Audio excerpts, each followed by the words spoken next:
294টি কেন্দ্রে তৃণমূলের প্রার্থী তালিকা প্রকাশ হলো। প্রকাশ করলেন তৃণমূলের সুপ্রিমো মমতা বন্দ্যোপাধ্যায়। 291টা কেন্দ্রে তালিকা প্রকাশ হয়েছে, আর 3টি কেন্দ্রে দার্জিলিং। আপনারা জানেন যে কথা কিছুক্ষণ আগেই মমতা বন্দ্যোপাধ্যায় বলেছিল।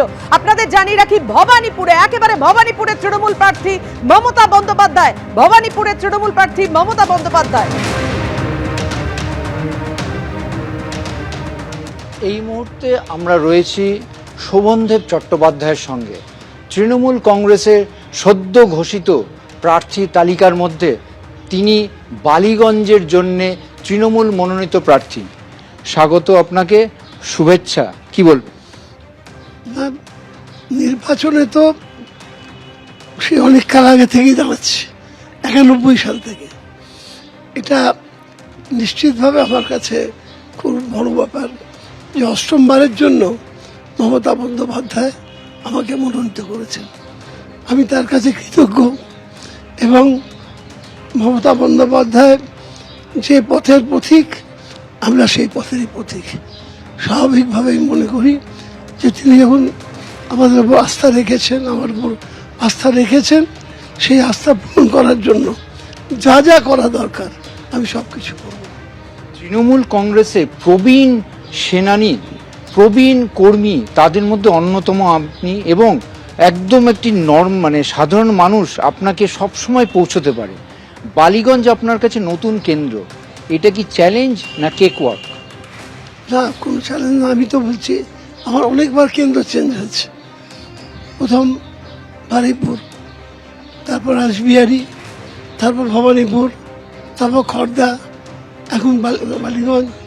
মমতা বন্দ্যোপাধ্যায় যখন মনে করেছেন, যেখানে মনে করেছেন দিয়েছেন, আমি তার সম্মান রেখেছি।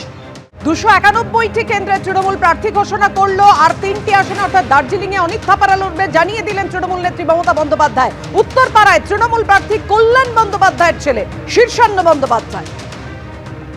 উত্তরপাড়া বিধানসভায় এবছর তৃণমূল কংগ্রেসের প্রার্থী শীর্ষান্ন বন্দ্যোপাধ্যায়।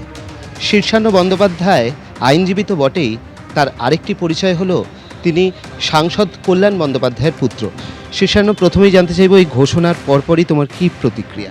আমি কোনো প্রতিক্রিয়া দেওয়ার আগে আমি আমাদের জননেত্রী মমতা বন্দ্যোপাধ্যায়ের কাছে ধন্যবাদ জ্ঞাপন করতে চাই, এবং আমাদের অল ইন্ডিয়া জেনারেল সেক্রেটারি অভিষেক বন্দ্যোপাধ্যায়ের কাছে ধন্যবাদ জ্ঞাপন করতে চাই যে ওনারা আমাকে এই যুদ্ধে যোগ্য মনে করেছেন। উত্তরপাড়া তথা এই বিধানসভা নির্বাচনের যে কোনো আসন থেকে যে ওনারা আমাকে যোগ্য মনে করেছেন, তার জন্য আমি ওনাদের কাছে ধন্যবাদ জানাতে চাই। বাবা সাংসদ, ইতিমধ্যেই আমরা দেখেছি যে উত্তরপাড়া চেয়ারম্যানের সঙ্গে বাবা একটা প্রচারও করেছেন, তো সেই জায়গা থেকে কতটা সুবিধে পাবেন আপনি ওখানে বিধায়ক হিসেবে লড়ার জন্য? দেখুন, উত্তরপাড়ার মাটি তৃণমূলের শক্ত ঘাঁটি, এবং সেটা হয় আমাদের জননেত্রীর নেতৃত্বে, এবং হচ্ছে ওখানকার যারা অজস্র কর্মী আছে তাদের দিনের পর দিনের খাটনিতে হয়। উত্তরপাড়া এর আগে 3জন বিধায়ককে জিতিয়েছেন 2011 থেকে, এবং আমার দৃঢ় বিশ্বাস যে এইবারও উত্তরপাড়ার মাটিতে উত্তরপাড়ার ভোটাররা আমাকে ভোট দেবেন। প্রত্যেকবার বিধায়ক পরিবর্তন করে, একবার অনুপ ঘোষাল, একবার প্রবীর ঘোষাল, কাঞ্চন, এবার হচ্ছে শীর্ষান্ন, তো সেটাতে কোনো অসুবিধে হওয়ার কথা?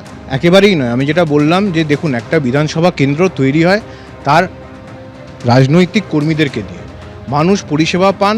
ওখানকার যারা কাউন্সিলর আছেন, যারা ব্লক প্রেসিডেন্ট আছেন, ডিস্ট্রিক্ট প্রেসিডেন্ট আছেন, এবং বিভিন্ন জায়গায় যে গ্রাসরুট লেভেলের যে কর্মীরা আছে, তাদেরকে দিয়ে একটা দল তৈরি হয়, তাদেরকে দিয়ে একটা সিট তৈরি হয়, তারাই জেতান। এখানে শীর্ষান্ন বন্দ্যোপাধ্যায় প্রার্থী না কে প্রার্থী সেটা বড় কথা নয়, জিতবে মমতা বন্দ্যোপাধ্যায়।